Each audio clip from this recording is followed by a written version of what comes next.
So we will now proceed with the summary and exchange on views on day 2.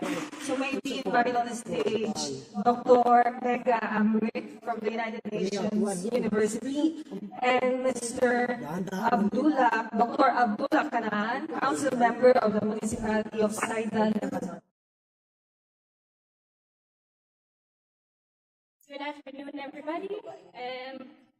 I'd like to start by saying that it's been a real privilege to listen to all of you, distinguished mayors and colleagues, over the past 2 days.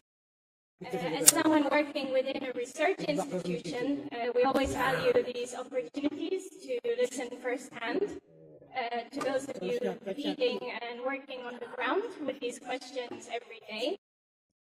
Indeed, it's no easy task to summarize these very rich discussions and exchanges that we've been listening to throughout yesterday, but specifically today, not least at a time when many of you are probably thinking about the next cup of coffee. But I will focus on what I think have been some of the key themes that have been raised in today's sessions on the inclusion and protection of migrants and refugees in vulnerable situations within urban centers, as well as the exchange with the civil society organizations.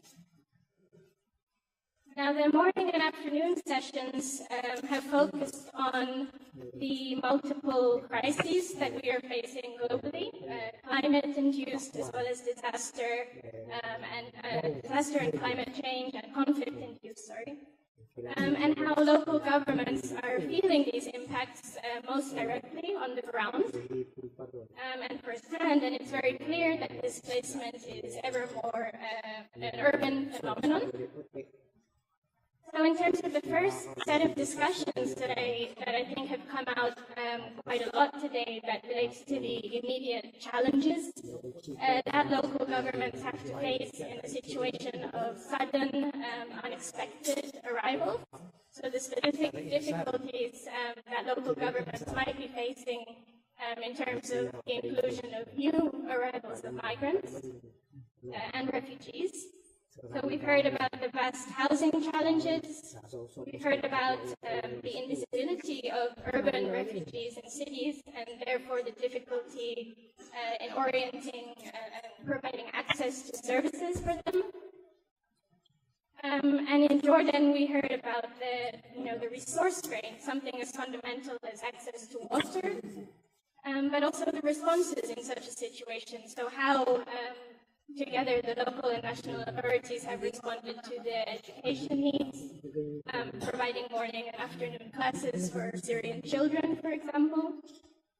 And also in Lebanon, we heard about the Welcome Refugees Committee, which works with civil society to bring in Syrian teachers and health experts. So we've heard about the challenges, but also some of the ways in which people are responding to these challenges on the ground, in spite of the vast resource constraints. The second set of discussions that I think have been very prominent, both yesterday and today, have related to xenophobia, racism, and other forms of discrimination. So these are discussions at the local level, which I think mirror concerns at a global level as well, with the Secretary General calling for a campaign to tackle and counter xenophobia. Of course, we think of cities by their very nature, as we've heard, as very open places, that are open to diversity because they are shaped by migrants fundamentally. And indeed, the local level narrative is often very different from national level narratives. That's very clear.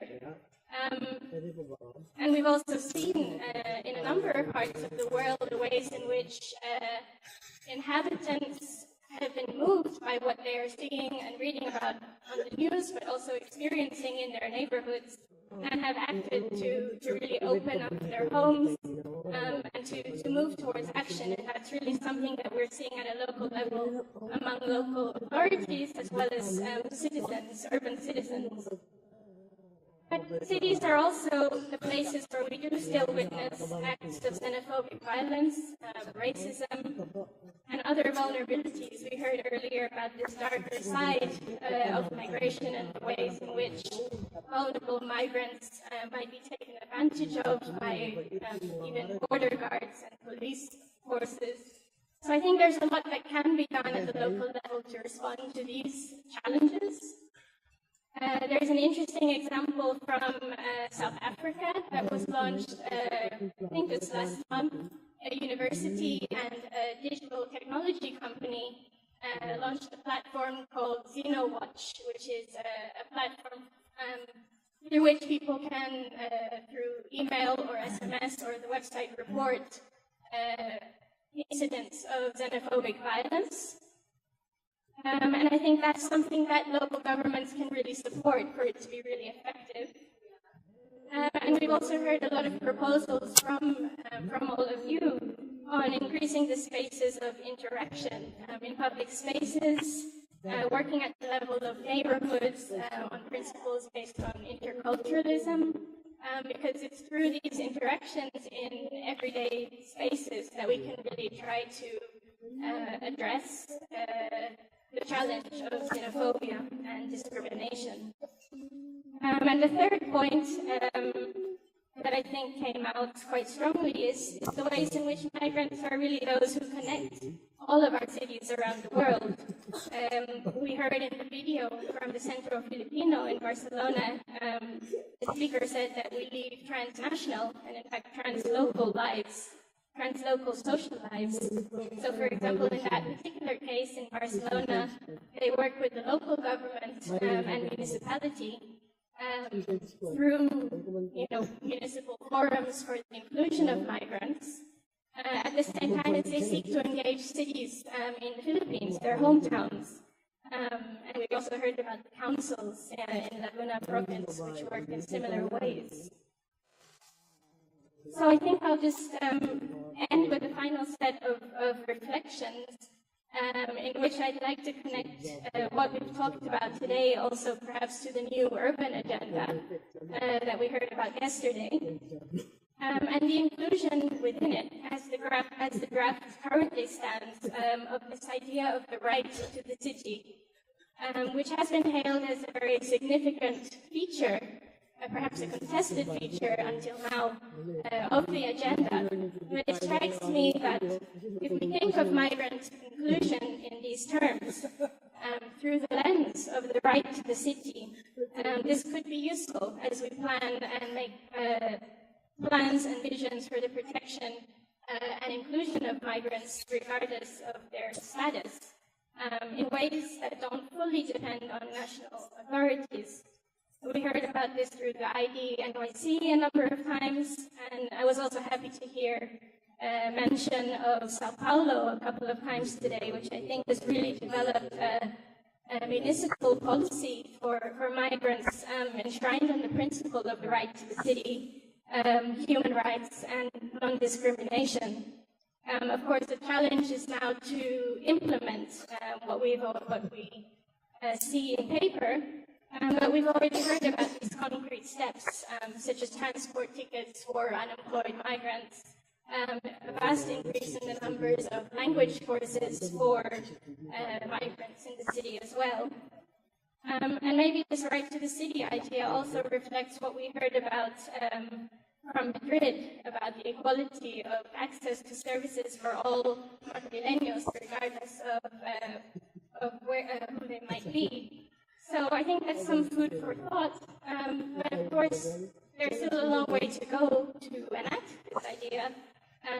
We see a lot of urban migrants and refugees who still live in limbo without the right to work, without the right to healthcare and education.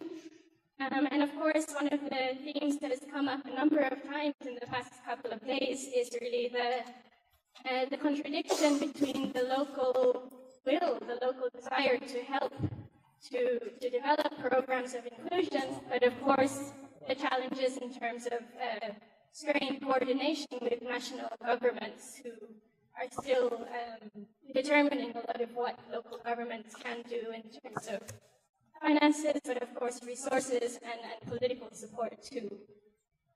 So I think I'll end my comments there and pass it on now to Mr. Kanan Council. D'abord, je tiens à remercier les organisateurs de ce forum, le maire des potentialités pour leur hospitalité. Ce que j'ai retenu ces 2 jours, surtout aujourd'hui, beaucoup de problèmes, beaucoup de défis. Many challenges, many things to do. Based on what I understood, there are problems between the cities and the local governments and the ministries. What I don't understand, why there are conflicts, these problems, between the mayors and the local governments and the migrants or the refugees. There should be no problems. These problems should be resolved because the first ones to be involved in these problems are the local governments. The mayors should understand, they should listen to their constituents, these migrants also. For this, they should create, at the midst of the mayory, you have to listen to them, listen to their demands, to their needs, before you have to understand them. Try to minimize the impact of migration for these migrants who pass by the region, who come to the region. Of course, there are many problems, financial, medical. All this can be solved or maybe reduced by contact between the mayor and NGOs and the voters and the migrants or refugees. To resolve this problem, the only way is to act.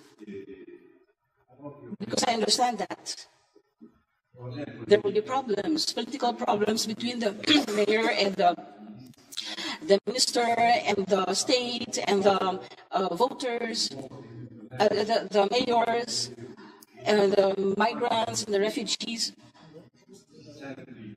Maybe it's a problem for migrants because they are not part of the system. There should be among these elected officials, they should be talking, collaborating to minimize the impact. It is easy you shouldn't blame them, you should involve them in the work that has to be done. What we can do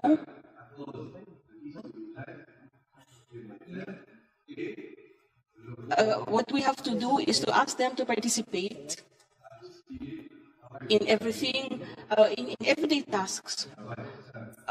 Maybe offer them jobs in the city. Talk to them. Talk to the companies, the banks, economists. Listen to these people to create a solution to their problems as they adapt to the regions where they live. Of course, this entails a lot of work, but it is the main task of the mayor, of the local government. That's why we are here, to see how we can reduce the impact of migration, of this.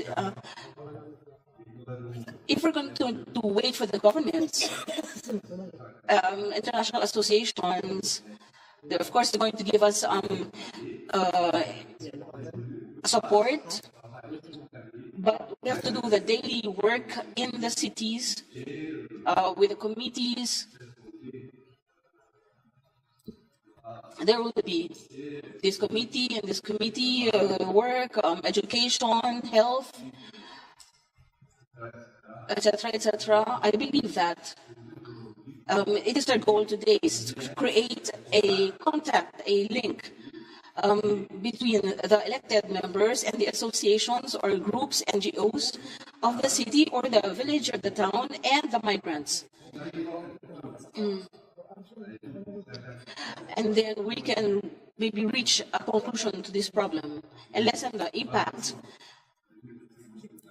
I think that this is becoming more and more important, and is the only solution on the ground that we have to do. It is our job, of course.